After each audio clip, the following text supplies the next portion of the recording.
చంద్రబాబు నాయుడు గారు ముఖ్యమంత్రిగా కూటమి సర్కారు ఏర్పడి 2 సంవత్సరాలు కావస్తుంది. అయితే ఈ 2 సంవత్సరాల వ్యవధిలో వారు ఇస్తామన్నటువంటి సూపర్ 6 సంక్షేమ పథకాలు అమలు చేయలేకపోవటం, పెన్షన్ మాత్రం పెంచి ఇవ్వటం, పలు అమ్మఒడి అనేటటువంటిది ఇవ్వటం అన్నటువంటిది, మిగిలిన నిరుద్యోగ భృతి ఇట్లాంటివి, పెన్షన్ 50 సంవత్సరాలు దాటినటువంటి వాళ్ళకి ప్రతి స్త్రీకి 1500 రూపాయలు చొప్పున ఇస్తామన్నటువంటి లేదు.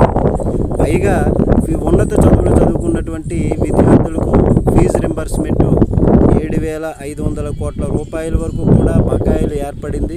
అయితే ఇప్పుడు దానిలో చాలామంది పేద విద్యార్థులు చాలా సతమతం అవుతున్నటువంటిది, వేదన చెందుతున్నటువంటిది. వారు చదువు అయిపోయిన తర్వాత కాలేజీ నుంచి సర్టిఫికేట్ రావడం కోసం 1,50,000, 1,60,000, 1,70,000 రూపాయలు ఆ సర్టిఫికేట్స్ ఇవ్వటం కోసం అడుగుతున్నారు. కానీ మరి అట్లాగా ఆ డబ్బులు ఏదో అలాగా ఏదో ఒకటి తెచ్చుకొని ఆ డబ్బులు కడుతూ వాళ్ళు ఆ సర్టిఫికేట్లు తీసుకొని ఏదైనా సాఫ్ట్వేరో లేకపోతే ఇతరత్ర ఉద్యోగ అన్వేషణ చేసుకొని ఆ ఉద్యోగాల్లో జాయిన్ అవ్వడం జరుగుతున్నటువంటిది, వారు వేదన చెందుతున్నటువంటిది. ఇది ప్రత్యక్షంగా కూడా